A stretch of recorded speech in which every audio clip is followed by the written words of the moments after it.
अनहोनी को होनी कर दे बेन के स्टोक्स की होनी को अनहोनी एक जगह जब जमा हो केएल शुभमन जड्डू वॉशी ओ भाई साहब भाई साहब भाई साहब इम्पॉसिबल को पॉसिबल कर डाला। और मैं उस कैंप में नहीं था कि विन इम्पॉसिबल है भाई साहब, ये ड्रॉ इम्पॉसिबल था, कोई माने या ना माने। 5 सेशंस निकालने, और वो भी 5 सेशंस इस तरह निकालने जहां केएल राहुल अपने शतक से बच निकला, शुभमन गिल का शतक आया, वॉशिंगटन सुंदर का शतक आया, रविंद्र जडेजा का शतक आया, वो भी तब जब आप 0 पर 2 होते हो और 300 रन पीछे होते हो। 5 सेशन सरवाइव करना खेल नहीं है। लास्ट टेस्ट मैच में मैं तो अभी भी सोच रहा हूं किस तरह इंग्लैंड के गेंदबाजों ने हमारी टीम ऑल आउट की, किस तरह 200 रन के कम का टारगेट भी हम अचीव नहीं कर पाए, और कहां वो था और कहां ये है।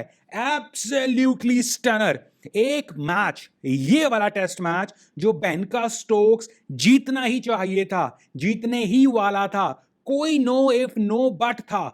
आपका बेन का स्टोक ने पूरा दम लगाया विद द बॉल पहली इनिंग में, विद द बैट पहली इनिंग में, सेकंड इनिंग में भी हमने बात की थी बेन का स्टोक्स आएगा जरूर, कितना फिट आएगा नहीं पता था, बट जो भी है अकेले बेन स्टोक्स ने तो जिम्मेवारी नहीं ली हुई है ना बॉलिंग की, बाकियों का क्या। और सबसे इंपॉर्टेंट चीज, गेंदबाज अगर भागते भागते सीधी बॉल भी फेंक दे और बल्लेबाज अगर सीरियस ना हो, अगर बल्लेबाज कंसंट्रेशन से ना खेल रहा हो, अगर बल्लेबाज इतना कॉन्फिडेंस के साथ इतना एक लक्ष्य को प्राप्त करने के हिसाब से कंसंट्रेट ना कर रहा हो, तो एक सीधी बॉल भी डंडे उड़ा सकती है, और वही चीज हमारे बल्लेबाजों ने नहीं होने दिया। केएल राहुल अनलकी रहा और वो बाउंस की वजह से चकमा खा गया, नहीं तो कंसंट्रेशन लेवल केएल राहुल की भी बहुत तगड़ी चल रही थी। और शुभमन गिल लंच से पहले कंसंट्रेशन में थोड़ी सी लैप्स, और भला हो रविंद्र जडेजा का पहली ही बॉल पर जब कैच ड्रॉप हुआ जो रूट के द्वारा, उसके बाद कोई चांस ही नहीं दिया। इससे ही अंदाजा लगा सकते हो हम कितने स्ट्रांगली इस टोटल को अचीव करने के लिए लगे हुए थे, या ट्रेल को खत्म करने के लिए लगे हुए थे, कि वॉशिंगटन और जडेजा की पारी में सिर्फ 1-2 रनआउट चांसेस के अलावा कोई चांस ही नहीं दिया। और बेन के स्ट्रोक से लेकर इंग्लैंड के सारे लाइनअप की, बॉलिंग लाइनअप की धुएं उड़ गए। अल्टीमेटली मैच को खत्म करने की जो जल्दी थी वो इंग्लैंड में दिखी, और इंडिया कहता क्यों भाई हमारे शतक पेंडिंग है। और मैं तो यहां तक कहता हूं कि आप शतक के बाद भी 1 घंटा आधा घंटा जो भी बचा था इन्हें लगाते फील्ड पर। आपका नेक्स्ट टेस्ट मैच कुछ दिनों के बाद है, आज कल और परसों की रेस्ट है, उसके बाद 31 तारीख को मैच है। सो इट मेक सेंस आपने इस पारी में भी लगभग 100 ओवर एक्स्ट्रा उन्हें बॉलिंग डलवा दी है, क्योंकि आपने 2 इनिंग्स बैटिंग की है और इंग्लैंड ने 1 इनिंग बैटिंग की है। और इंग्लैंड ने 150 160 ओवर जो अपनी इनिंग में खेले हैं, आपने इस इनिंग में 140 कुछ ओवर खेल डाले हैं। सो दैट मींस पहली इनिंग में जो आपने 100 110 ओवर खेले थे वो एक्स्ट्रा बॉलिंग इंग्लैंड डालकर जा रहा है। और इस सारी ड्रॉ का स्वाद तब आएगा अगर अगला टेस्ट मैच हम जीतेंगे। और looking at the series so far, क्यों हमारे कॉन्फिडेंस पूरी तरह से हाई है, वो इसलिए क्योंकि इस सीरीज में अगर देखा जाए लास्ट टेस्ट मैच का last day for a second अगर हम भूल जाते हैं तो इस टेस्ट सीरीज को इंडिया जीतते दिखता था।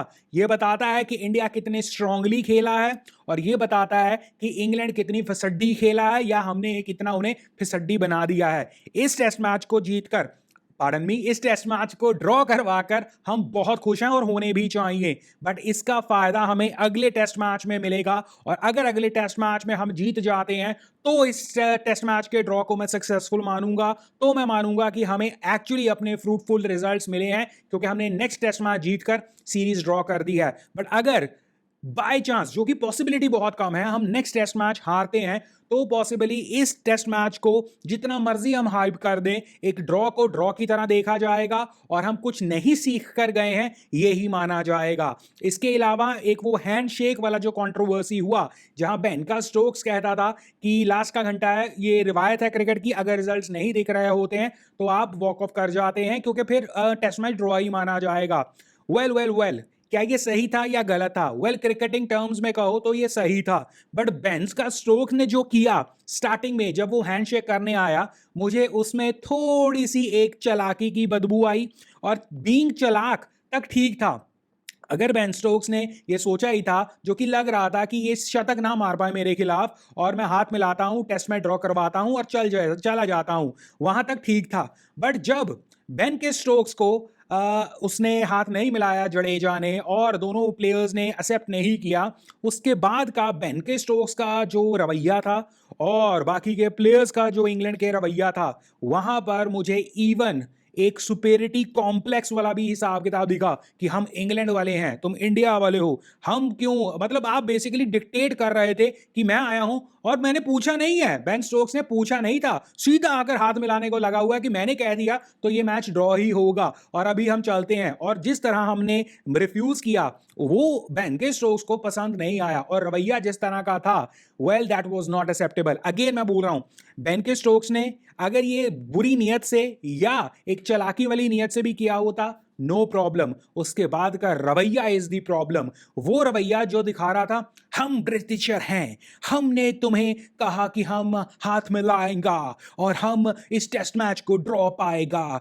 तुम इंडियन ने कैसे कह दिया हम ड्रॉ नहीं करेगा। तो ये वाला जो रवैया था ना, this was bad from Ben का स्टोक्स। बेन के स्टोक्स ने सारी मेहनत की, अभी तक पूरी सीरीज में बेन के स्टोक्स को ही माना जाता है कि वो एक लौता प्लेयर है जो इंडिया की जीत और इंग्लैंड की जीत के इन बिटवीन खड़ा रहता है। और यही वो सब बेन के स्टोक्स के करामात हैं कि इंडिया इस सीरीज में 2-1 से पीछे है। स्टिल बेन के स्टोक्स से ये वाला रवैया, स्पेशली जब लास्ट टेस्ट मैच में भी हमने देखा कि शुभमन गिल की वो ये वाली कंट्रोवर्सी के बाद किस तरह स्मार्टली और बहुत ही इंटेलिजेंटली इंग्लैंड ने रिएक्ट किया था, उसके बाद ये मानता हूं कि इंग्लैंड फ्रस्ट्रेटेड था, मानता हूं इंग्लैंड ने अपने ख्वाबों ख्याल में भी नहीं सोचा होगा कि 5 सेशन इस तरह इंडिया के बल्लेबाज बैटिंग कर देंगे जिसमें से 4 में से 3 शतक मारेंगे और चौथा आपके 90 मार देगा। ये उनकी एक्सपेक्टेशन से बिल्कुल ही परे था, मानता हूं, बट ये रवैया वाज नॉट गुड। मानता हूं इंग्लैंड के बॉलर्स फ्रस्ट्रेटेड थे, मानता हूं बेन के स्टोक्स से लेकर सारे फील्डर्स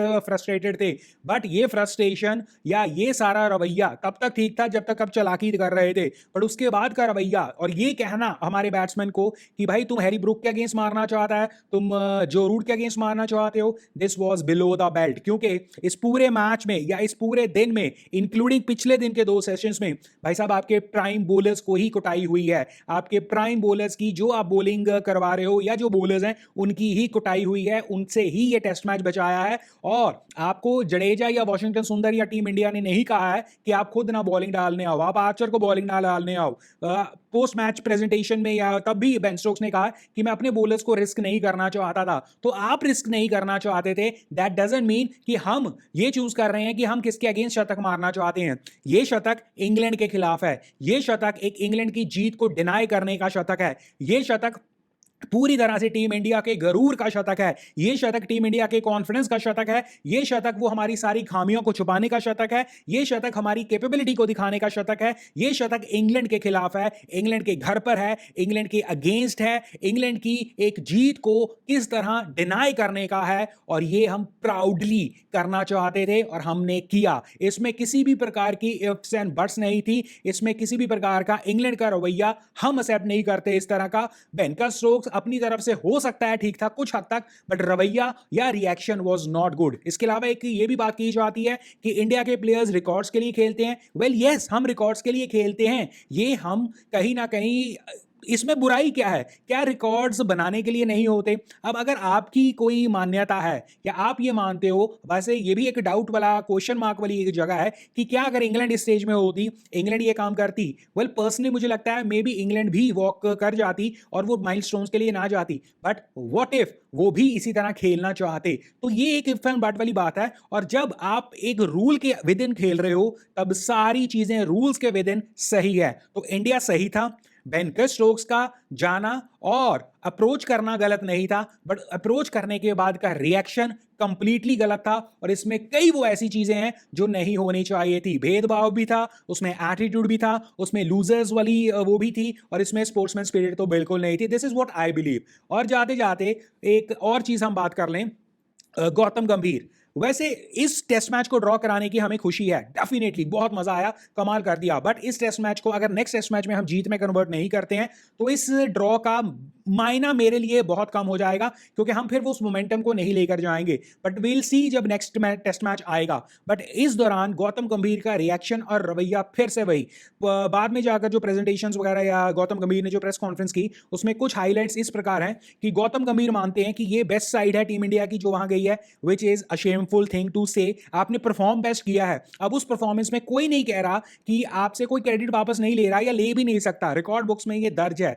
बट ये मानना और ये ना एक्सेप्ट करना कि पिचेस देख लो किस तरह की है, वर्सेस जो पहले पिचेस मिलती थी इंग्लैंड में, भाई जीना हराम हो जाता था यहां पर बैटिंग करने के लिए। स्विंग, रिवर्स स्विंग, पूरी दिहाड़ी बॉल स्विंग करती थी, वर्सेस आज की तारीख में बॉल कुछ कर भी नहीं रही है। इसके अलावा पिचेस, लाइवली पिचेस मिलती थी पहले, अब पूरी डेड पिचेस मिल रही हैं। और इस पिच पर या इन ग्राउंड्स पर सिर्फ हमने ही रन नहीं मारे हैं, दूसरी टीम भी 600 रन मारकर पहले खड़ी थी। उसे पूरा पार करने के लिए हमारी दो दो इनिंग्स लग गई, उसमें से भी हमने अपने रिकॉर्ड ब्रेकिंग रन हमें लगे। इसके बावजूद गौतम गंभीर में इतनी शर्म नहीं है ये कहने में कि हम कहीं ना कहीं स्ट्रगल किए और ये परफॉर्मेंस बहुत अच्छी है। But all of a sudden अपने प्लेयर्स को लेकर, अपने आप को लेकर, अपनी टीम की सारी खामियों को छुपाकर अपने आप को बड़ा दिखाने वाली जो गौतम गंभीर की बदतमीजी है, that is not acceptable at all. और गौतम गंभीर ये ना हो कि सारे सिनारियों में गलतियां भूल जाएं। अभी भी रियलिटी ये है कि टीम इंडिया इस मैच को ड्रॉ ही करवा पाई है। ड्रॉ भी तब करवा पाई है जब एड़ी चोटी का जोर हमारा लग गया है।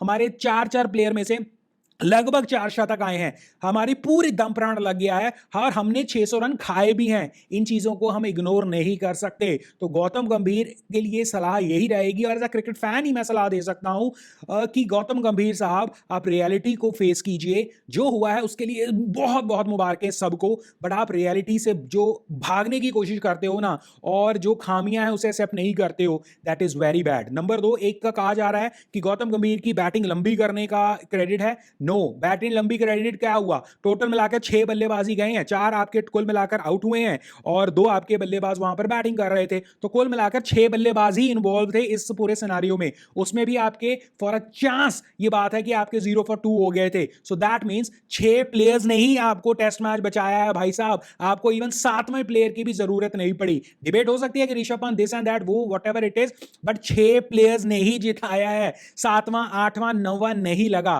और जब आपकी 7वें 8वें 9वें की बारी आई थी, 10वें की बारी आई थी पिछले टेस्ट मैच में, वो टेस्ट मैच हम हारे थे। तो इस चीज को प्लीज एक्सेप्ट करो, डिनाई मत करो गौतम गंभीर साहब।